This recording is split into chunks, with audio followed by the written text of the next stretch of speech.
Well, spring officially arrived at 11:06 last night, so the first full day of the new season looks a lot more like winter despite coming through the mildest winter on record.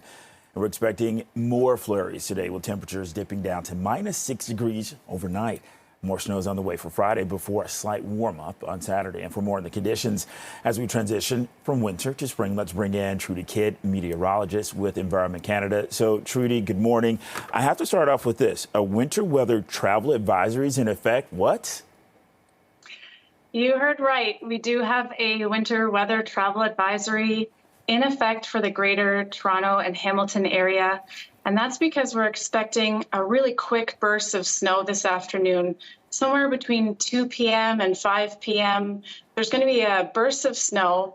We're not expecting a whole lot of accumulation to happen with this, somewhere between 2 centimeters up to 4 centimeters. So not a lot, but the visibilities along with that are going to be greatly reduced. And that's the concern, because if you're out on the roads, you could see a really quick change in conditions.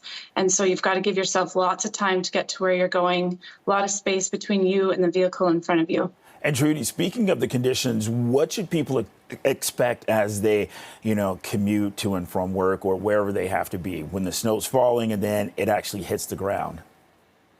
Right. So really the main concern is the reduced visibility. So we're expecting snow to really come down quickly, around 2 centimeters in an hour. And along with the strong winds to come with that, then it's just going to be hard to see. So you've really got to take your time to get to where you're going. Okay, so that is the big thing, just making sure that you take your time and the visibility right there. So how does this all, factor in? Hey, this is the first full day of spring. Talk to us. Right. So it does feel pretty unusual for us here in Southern Ontario because it's been such a warm winter.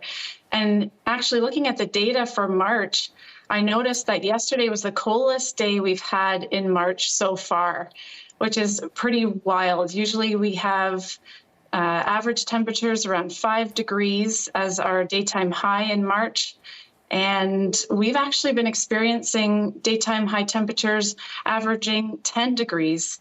So this feels really unusual, but actually for this time of year, we see temperatures around 6 degrees. This is a bit cooler than that, but nowhere near unusual. Okay, so not too abnormal. And along those lines, a warm up is going to be coming? Well, I mean, with April, there's a warm up that we can expect because April is generally warmer than March. But taking a look at our weather models for the weeks ahead, they're really signaling towards pretty average temperatures. And I believe average temperature for April is around 11 degrees or so. So it'll get warmer, but we'll have to wait and see. It's hard to tell now if we'll get really big swings again, but that's pretty typical for April. And I hate to say it, but we do see some snow in April as well. So just be prepared. All right, we will. And Trudy Kidd, meteorologist with Environment Canada, thank you.